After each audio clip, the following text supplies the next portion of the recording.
Hello everyone and welcome to this new video class in which we will talk about the interpretation of tables for knowing the requirements of a specific group of populations.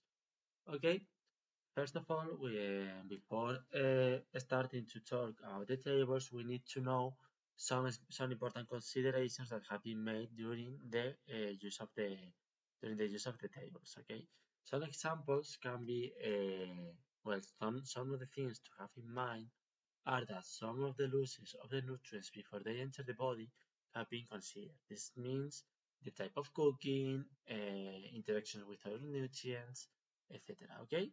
Then we can find the individual variability with respect to absorption and metabolism of the individual. This attends to the group of age, to the physiological status, for example, pregnancy, etc., that we can find in the different groups of population. So in this way, we can see which we can see that some of the nutrients, uh, some of this group of population need to make bigger intakes of the of nutrients for being healthy. Okay, and this is mainly because of their metabolism or because of the physiological situation. Talking about the modifications of the nutrients due to cooking, handling, etc., are also considered, which is related with the first point. Okay, this means because of liquefaction, cutting, denaturation of proteins, oxidations because of heat, because of light, etc. Okay, and also because of the imagination of the food. Then it also attends to the characteristics of the individuals such as the age, the sex, um, the physical activity they do, etc. Okay.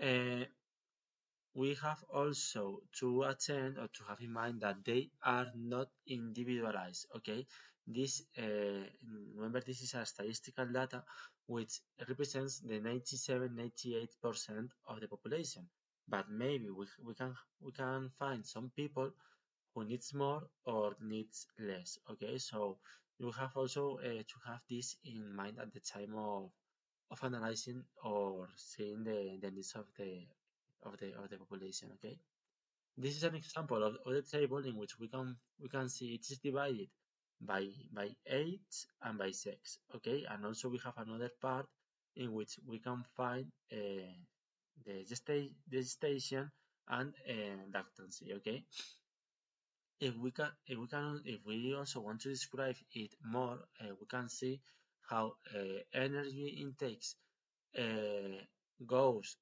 or ascend during the age, for example, in the talking about children, and then it starts to decrease when we found people with more than 39 years old, and this is because we were talking about uh, in the previous post about the metabolic situation the individual is when we get older. Our metabolism decreases and we don't need too much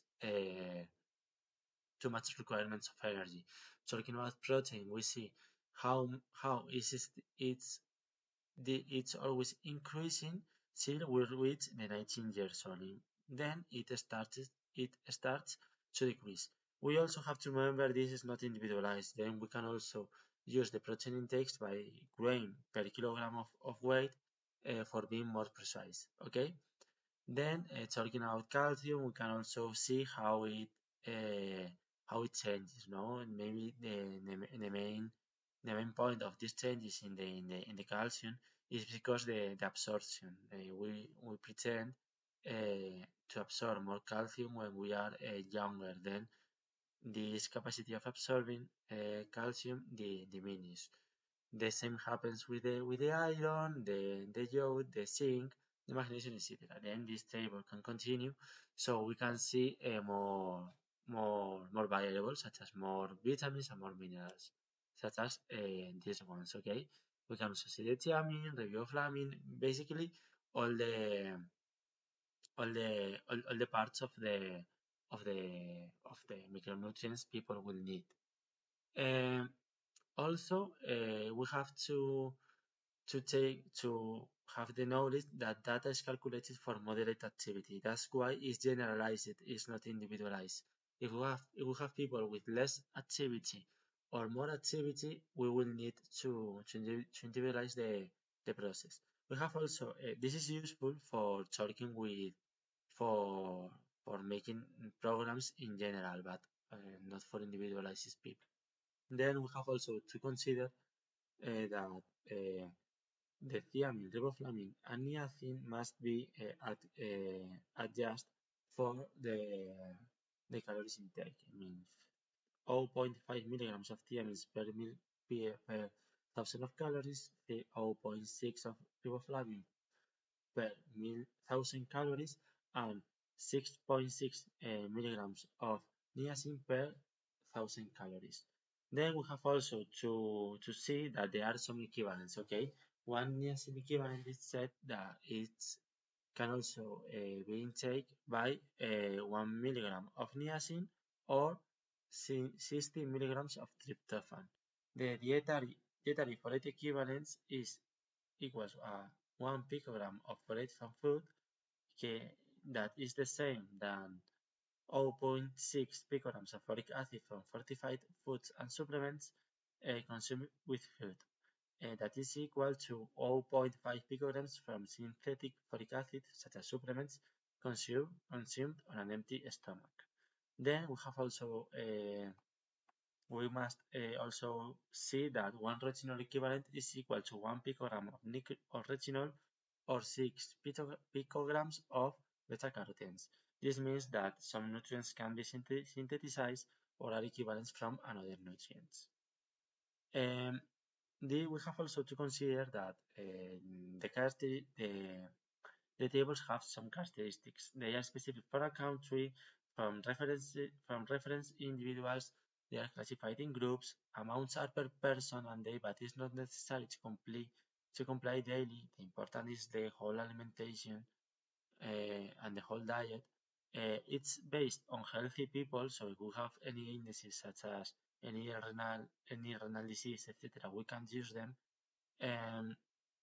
Also with an active work, with no interactions, and they are recommended intakes for choline and for potassium. Making a practical application could be for estimating the needs of a 13-year-old man who trains at high intensity 5 times per week. We need to calculate the energy requirements and locate his needs in the following table. So as we know the gender and the age, we can find the part of the table between the red lines. Okay, as we said before, we can calculate the energy. We must calculate it according to its physical activity. So we need to multiply it by 0.2 and plus in the 3000 calories he will need by base. Okay, so we will obtain 3600 calories. Talking about the niacin, we will need to divide according to the needs. Okay, remember this. We will divide the amount of energy enter 6.6. The thiamine also between, as we see before, between 0.4 and the riboflavin between 0.6. Okay, so remember this point number 3 when we want to calculate this. Okay, this will be the results. Thiamine we will need 23.76 milligrams, thiamine 1.44, and riboflavin 2.16. As we can see in the table, it doesn't match with the requirements because of the extra supply of energy these individual needs. This has been all for this video class. I hope you enjoyed and you find it useful and practical. Thank you for your attention.